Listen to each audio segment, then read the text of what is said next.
Days ago, a mysterious virus broke out in Japan. People died, but everyone thought it was the flu. When Hiro Suzuki steps out, he sees dozens of planes flying overhead. No air traffic control. This is bad. He rushes to his girlfriend's place because she called last night, saying she felt sick. He knocks and yells, but no answer. Peeking through the mail slot, he sees her lying in bed. When he calls her name, she sits up oddly, flops to the floor like mush, then starts twitching. Her limbs contort unnaturally, like a spider's, and she crawls toward him.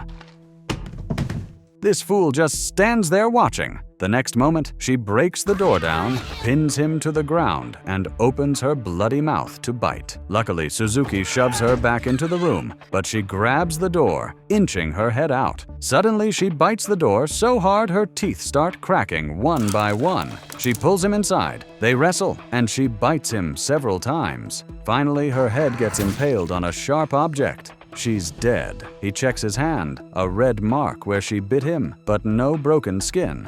Maybe because her teeth were gone. Will he get infected? No one knows. On the street, daytime turns into a nightmare. Alert people start fleeing, while others get tackled by zombies. Suzuki runs to the police, but he's not human anymore. He charges at him, bodies twisted.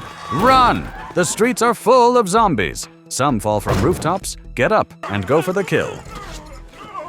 He reaches a main road thinking he's safe, but it's packed with humans and zombies mixed together. He turns back, but more crowds. After pushing through, he sees 2 cars crash, a woman thrown into the air. All he can do is run. He finds a taxi with a sleeping driver. He bangs on the window, wakes him up, and is about to get in when a girl, Hiromi, rushes up. She's human and wants to join. Then a zombie office worker, still on the phone, catches their eye. In that second, a suit-wearing man jumps into the taxi first. Suzuki and Hiromi quickly climb into the back seat instead. The taxi driver floors it, and they finally escape the zombie-infested block. Inside the car, they catch their breath and check the news. Every channel is covering the zombie virus. The suit guy next to them? He's a politician, on the phone yelling about killing all infected people.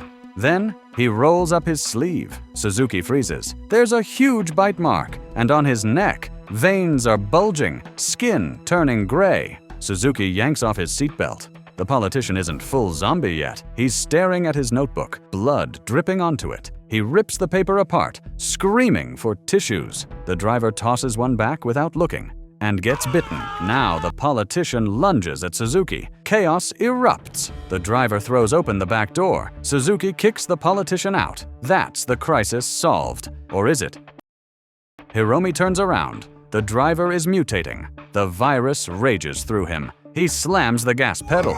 The speed hits 160 kilometers per hour. Unbuckle! Move to the back! Suzuki yells. As soon as she slides over, the driver twists around, claws flailing. He's so strong he knocks the window out, but the seatbelt holds him. Suzuki straps Hiromi in, buckles his own, and shields her. Boom! The car crashes. They crawl out to see a pileup. No survivors. When Suzuki and Hiromi crawl out of the car, a long line of crashed vehicles stretches behind them. No one is left alive. They rest briefly, then see an online post. High altitude blocks the zombie virus. Heading for Mount Fuji, they camp at a ruined temple that night. Even in the apocalypse, Suzuki feels happy with this sweet girl leaning on him. Next morning, he wakes to find her resting against him. A tender moment, until he spots the bite mark on her neck. Suzuki leaps up in terror, pointing a gun at Hiromi. "Did a zombie bite you?" She nods. "The neighbor's baby." It was a zombie. She begs him to shoot, but he can't bear it. He decides to keep her with him. They trudge through the forest, but Hiromi grows too weak to walk, collapsing to rest. She weeps, then shoves her Walkman into Suzuki's hand. "Go, leave me here." He hesitates, but her body starts convulsing.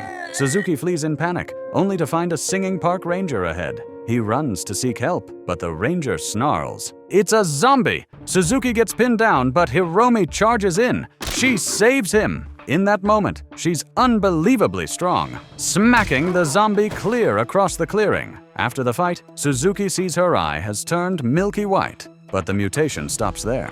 She killed the zombie, yet didn't touch him. Somehow, her last bit of kindness remains. Together, they trek deeper into the forest and finally find a stash of canned food. Hiromi only eats cat food cans. She won't touch human food. Suzuki treks with her through the forest for days, finally reaching the outskirts of Mount Fuji. Their supplies are almost gone, so he spots a tourist town and decides to scavenge. The town is deserted. Safe, right? As soon as he enters, he sees a charred corpse. Were there really no zombies here? Suzuki was wrong. The moment he steps into a clothing store, a zombie clerk lunges at him. Once again, bumbling hero Suzuki gets pinned down. Another near bite, another narrow escape. Who saves him this time? A familiar face. Wait, is that Masami Nagasawa, Japan's prettiest actress? Nope, just a local survivor. She escorts Suzuki and the mutated girl to her hideout. Turns out the survivors live on the tourist town's rooftops. Zombies can't climb, so they're safe. Or are they? Zombies may have lost their minds, but they hold on to old habits. An ex-subway commuter still raises his hand like he's grabbing a strap. A former shopaholic yanks at store doors non-stop. A ex-high jumper bounces endlessly, day after day. Dozens of survivors live on the rooftops, all answering to Mario. He wields a deadly crossbow. To hide the girl's mutation, Suzuki wraps a cloth over her milky eye. Supplies are wild here. Everyone has a Rolex. And the caretaker says, take as many as you want. We've got loads. But here's the catch. The survivors are out of food. They need to raid a nearby underground warehouse. When they approach Suzuki for his shotgun, he refuses. You guys can't handle it. So they grab Hiromi as a hostage. Hiromi's strength is insane. She punches a man clear across the room. And the cloth over her eye falls off. Mario doesn't hesitate. He fires an arrow, wounding her, then beats Suzuki within an inch of his life. He forces Suzuki to join the supply run, but a gangster steals the shotgun instead of giving it to Mario, even seizing his leadership. Disarmed, Suzuki has no choice but to follow them to the underground warehouse. Meanwhile, rooftop women bang gongs to distract the zombies below.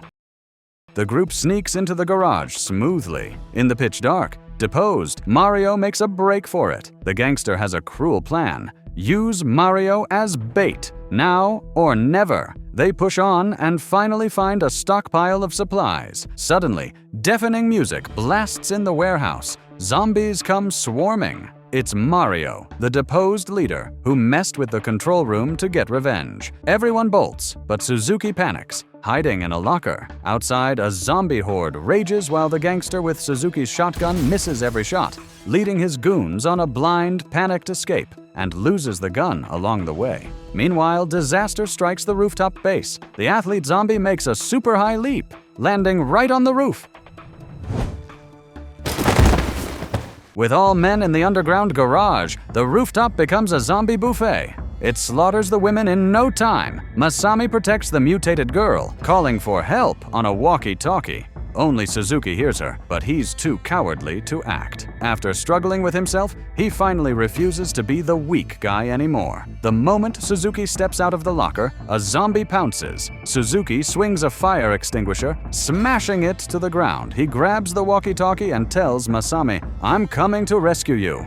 In the parking lot, he spills candy across the floor. Zombies slip and fall comically. Outside, he spots his lost shotgun and snatches it up. Meanwhile, Masami carries the girl to the lot, where Mario waves a car key. "I'll drive you, if you become my slave." Mario suddenly freezes. Masami spots blood on his arm. He's been bitten. The psycho transforms into a zombie, chasing her like a madman. She sprints with the girl on her back, but he's gaining, until Suzuki yells, "Get down!" She dives to the ground and he takes a perfect shot, dropping mutant Mario from afar. As the trio turns to leave, 2 more survivors emerge. Only 5 humans left. The zombie horde crashes in like a tsunami, trapped front and back. Suzuki finally steps up. He has 96 bullets left, ready to wipe them out. The battle starts. He never misses, dropping each zombie with a single shot. Others join in, brawling bare-handed. It turns brutal.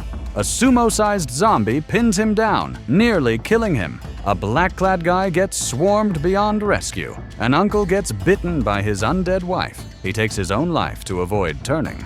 Only Masami and the girl remain. Suzuki goes all out, still shooting perfectly.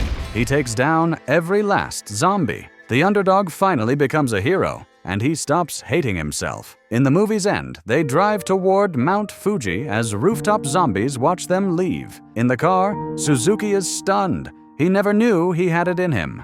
Even with zombies, I have Masami Nagasawa and Kasumi Arimura by my side. This world ain't so bad. The movie's called I Am a Hero, adapted from the iconic Japanese manga. Yep, the one that knows how to mix zombies and swag. Bros, confidence is key, but if you can rock a Rolex, or, wrap your entire arm in them, that's peak apocalypse flex. If you dig this zombie smackdown, smash that like button, hit subscribe, and stay tuned for more undead chaos. See you next time.